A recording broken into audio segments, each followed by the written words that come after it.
Ex-Presiden Amerika Serikat Donald Trump ditembak pada 13 Juli 2024 saat kampanye di Butler, Pennsylvania. Peluru melukai telinga Trump hingga bercucuran darah. Satu peserta kampanye tewas dan 2 orang luka-luka. Terungkap bahwa pelaku penembakan merupakan pria berusia 20 tahun bernama Thomas Matthew Crooks. Dilansir dari AP, Crooks baru lulus SMA di Bethel Park High School tahun 2022. Berdasarkan pengakuan temannya, semasa sekolah, Crooks dibully karena gaya pakaiannya. Bahkan katanya, Crooks pernah memakai pakaian berburu ke sekolah. Dia juga ditolak untuk masuk ke tim menembak di sekolahnya. Soalnya katanya, Crooks dianggap sebagai penembak yang buruk.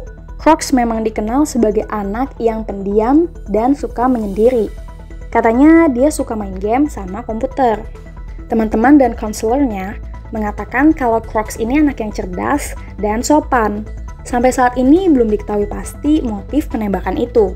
Soalnya, Crooks tewas di tempat setelah ditembak agen Secret Service Amerika Serikat. Tidak diketahui pula apakah Crooks memiliki ketertarikan dengan politik. Dilansir dari AFP, Crooks terdaftar sebagai seorang anggota Partai Republik. Namun, dia pernah ngasih donasi ke Partai Demokrat saat usianya 17 tahun. Kedua orang tuanya memang mendukung dua partai yang berbeda. Ibunya terdaftar sebagai seorang Demokrat, sedangkan ayahnya adalah seorang Republikan. Nah, senjata yang dipakai Crooks itu merupakan senapan AR-15 kaliber 5,56 yang dibeli secara sah sama ayahnya. Berdasarkan kesaksian saksi di lokasi, Crooks menyelinap ke atap gedung yang berjarak 140 meter dari panggung tempat Trump berpidato. Dia kemudian mulai menembakkan senapan semi-otomatis AR-15 itu. Media-media Amerika Serikat kemudian mengulik identitas Crooks. Reuters menyebutkan bahwa Crooks bekerja di panti jompo setelah lulus SMA. Sedangkan FBI mengatakan kalau mereka sedang menyelidiki apakah penembakan ini merupakan upaya pembunuhan dan potensi terorisme domestik. Tapi FBI tidak menemukan sesuatu yang janggal saat melacak media sosial Crooks. Tidak ditemukan juga bahasa yang mengancam. FBI juga nggak menemukan riwayat masalah kesehatan mental Crooks. Namun, FBI menemukan bahan pembuat bom di mobil yang dikendarai Crooks. Sehingga FBI yakin kalau Crooks bertindak sendiri. Selain itu terungkap juga kalau Crooks ternyata anggota klub menembak lokal yang bernama Clairton Sportsman Club. Klub tersebut pun mengakui keanggotaan Crooks dan malah mengutuknya. Di wilayah tempat tinggal Crooks di Bethel Park, penggunaan senjata api ini memang bagian dari budaya daerah itu. Berdasarkan kesaksian pemilik klub menembak di wilayah tersebut, dalam radius 16 km aja ada banyak klub menembak, seperti klub yang diikutin sama Crooks. Aturan kepemilikan senjata api di Amerika Serikat ini memang legal dan telah ada sejak tahun 1791.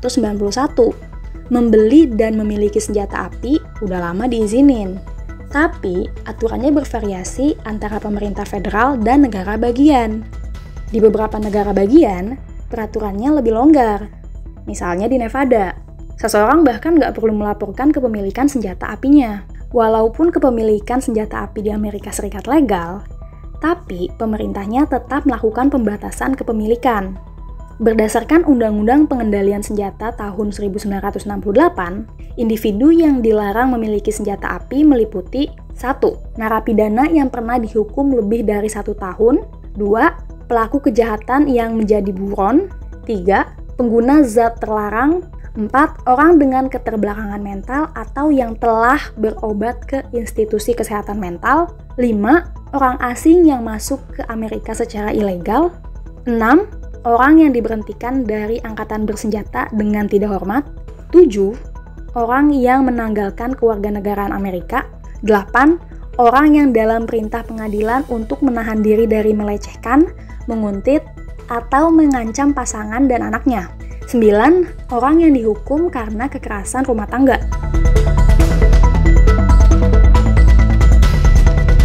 Karena senjata api di Amerika Serikat legal, tingkat pembunuhan dengan senjata api di Amerika Serikat merupakan yang tertinggi di antara negara-negara maju. Sejumlah pemimpin di Amerika seperti Obama dan Biden menilai bahwa membatasi akses senjata akan menyelamatkan nyawa dan mengurangi kejahatan di Amerika. Namun, Donald Trump yang merupakan lawan Joe Biden dalam Pilpres Amerika ini memiliki pendapat yang berbeda dengan Biden.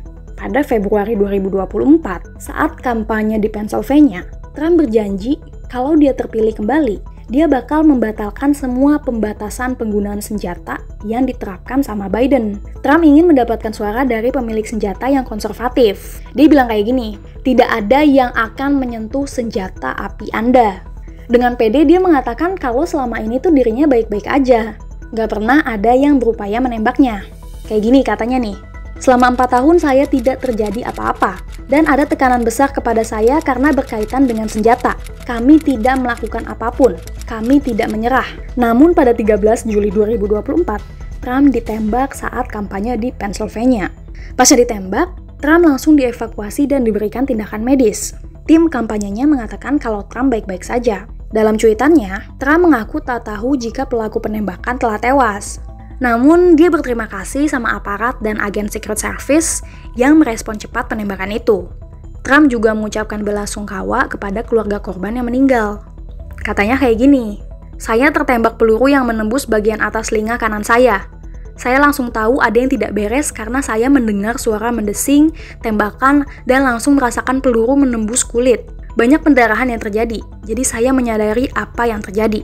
Insiden penembakan di Amerika memang sesuatu yang biasa terjadi. Bahkan, sudah beberapa kali pemimpin negara menjadi korban. Misalnya John F. Kennedy tahun 1963. Menurut lembaga riset Gun Violence Archive, selama periode 2014 hingga 2023, setiap tahunnya ada sekitar 21.000 hingga 40.000 orang di Amerika yang terluka karena penembakan senjata api, baik yang disengaja maupun tidak. Sedangkan yang tewas, ada sekitar 12.000 hingga 20.000 orang setiap tahunnya. Bahkan sejak tahun 2020, jumlah korban yang terluka dan tewas meningkat. By the way, data yang tercatat ini merupakan korban penembakan yang dilaporkan dan sudah terverifikasi ya guys. Gak termasuk sama kasus penembakan bunuh diri. Riset ini tuh dilakukan sebagai bahan penyusunan regulasi terkait kepemilikan dan penggunaan senjata api di Amerika Serikat. Wah, kalau udah terbukti memakan jumlah korban banyak, kenapa masih dilegalin ya guys?